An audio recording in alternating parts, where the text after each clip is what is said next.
দেখো এখানে দেওয়া আছে নিচের সংখ্যাগুলো তুলনা করি এবং খালি ঘরে ছোট বা বড় চিহ্ন লিখি। এই চিহ্নটির নাম হচ্ছে ছোট, এইটির নাম হচ্ছে বড়। অর্থাৎ এই দিকে থাকলে হচ্ছে বড়, এই দিকে থাকলে হচ্ছে ছোট।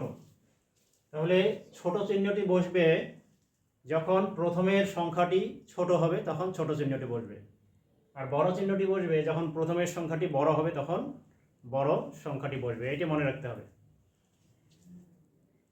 এখানে তুলনা করতে বলা হয়েছে। যে দুইটি সংখ্যার মধ্যে আমরা তুলনা করব, এই সংখ্যা দুইটির অঙ্কগুলো আমরা প্রথমে গুনে নিব। যেই সংখ্যার অঙ্ক বেশি সেই সংখ্যা বড় এবং যেই সংখ্যার অঙ্ক কম সেই সংখ্যা ছোট। তাহলে এখানে এক নম্বরে দেখতে পাচ্ছ যে এইখানে যে সংখ্যাটি আছে এটি হচ্ছে একক, দশক, শতক, হাজার। এখানে চারটি অঙ্ক আছে। একক, দশক, শতক তিনটি অঙ্ক আছে। তাহলে এই সংখ্যাটি বড়। এখানে কোন চিহ্নটি বসবে? এই যে বড় চিহ্নটি বসবে। প্রথম সংখ্যাটি বড় হলে বড় চিহ্ন বসবে। একইভাবে এখানে দেখো একক, দশক, শতক, হাজার চার অঙ্ক বিশিষ্ট। একক, দশক, শতক, হাজার চার অঙ্ক বিশিষ্ট। এখানে দুইটি সংখ্যায় চার অঙ্ক বিশিষ্ট। এখন আমরা দেখব যে সর্বোচ্চ অঙ্ক যেটি এখানে চার অঙ্ক বিশিষ্ট, অর্থাৎ এটি হচ্ছে হাজার স্থানের একটি সংখ্যা। তাহলে সর্বোচ্চ যে স্থানটি আছে হাজার স্থান, এখানে কোন অঙ্কটি বড়? তাহলে হাজার স্থানে আমরা প্রথমে দেখতে পাচ্ছি 2, এখানেও দেখতে পাচ্ছি 2, দুইটিই সমান। এরপরে আমরা দেখব এর পূর্বের স্থান অর্থাৎ শতক স্থান। শতক স্থানের অঙ্ক এখানে আছে 1, এখানে আছে 2। তাহলে 1-এর চেয়ে 2 যেহেতু বড়, আমরা দেখতে পাচ্ছি যে প্রথম সংখ্যাটি দ্বিতীয় সংখ্যাটি এর চেয়ে ছোট। তাহলে এখানে এই ছোট চিহ্নটি বসবে। এখানে আমরা দেখছি যে একক, দশক, শতক, হাজার চারটি অঙ্ক আছে, এখানেও 4 অঙ্ক আছে। তাহলে আমরা প্রথম অঙ্ক সর্বোচ্চ স্থান আমরা দেখছি 9, এখানেও 9। এর পূর্বের স্থান শতক স্থানে আমরা দেখছি 4, এখানেও 4, দুই দিক থেকে সমান। এর পূর্বের স্থান দশকে আমরা দেখছি এখানে 6 আছে, এখানে 9 আছে। তাহলে 6 9-এর চেয়ে ছোট, এই জন্য এই সংখ্যাটি দ্বিতীয় সংখ্যাটির চেয়ে ছোট। তাহলে এখানে ছোট চিহ্নটি বসবে।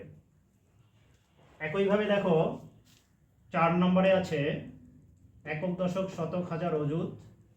একক, দশক, শতক, হাজার, অযুত। প্রথমে আছে 1, অযুত স্থানে এখানে 1 আছে, এখানেও আছে। হাজারের স্থানে এখানে 3 আছে, এখানেও 3 আছে।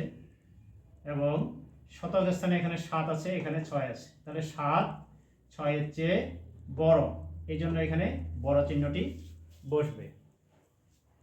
একইভাবে এখানে দেখো 5 নম্বরে আছে 4 অঙ্ক বিশিষ্ট সংখ্যা, এটিও 4 অঙ্ক বিশিষ্ট সংখ্যা। তাহলে সর্বোচ্চ স্থানে 3 আছে, এখানেও 3 আছে। এখানে শতক স্থানে আছে 8, এখানে আছে 2। তাহলে এই যে 8 2-এর চেয়ে বড়, তার মানে প্রথম সংখ্যাটি দ্বিতীয় সংখ্যার চেয়ে বড়। 6 নম্বরে হচ্ছে একক, দশক, শতক, হাজার, অযুত। অযুত স্থানের একটি সংখ্যা, এটিও অযুত স্থানের একটি সংখ্যা। এবং সর্বোচ্চ স্থানে এখানে আছে 4, এখানেও 4, সমান। এর পূর্বের স্থান হাজারে আছে, এখানে 5, এখানে আছে 6। তাহলে 5-এর চেয়ে 6 যেহেতু বড়, এই 5 ছোট, এই জন্য এখানে ছোট চিহ্নটি বসবে। আমরা 7 নম্বরে দেখি একক, দশক, শতক, হাজার, অযুত। এটিও অযুত স্থানের একটি সংখ্যা। একক, দশক, শতক, হাজার, অযুত অযুত স্থানের একটি সংখ্যা।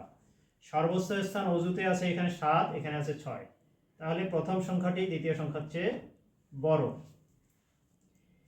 এখন শিক্ষার্থীরা 8 নম্বরে যে সংখ্যা দুটি দেখতে পাচ্ছ, এই সংখ্যা দুটির তুলনা তোমরা নিজেরাই করবে, করে আমার কমেন্ট বক্সে জানিয়ে দিবে। এটি তোমাদের জন্য কাজ।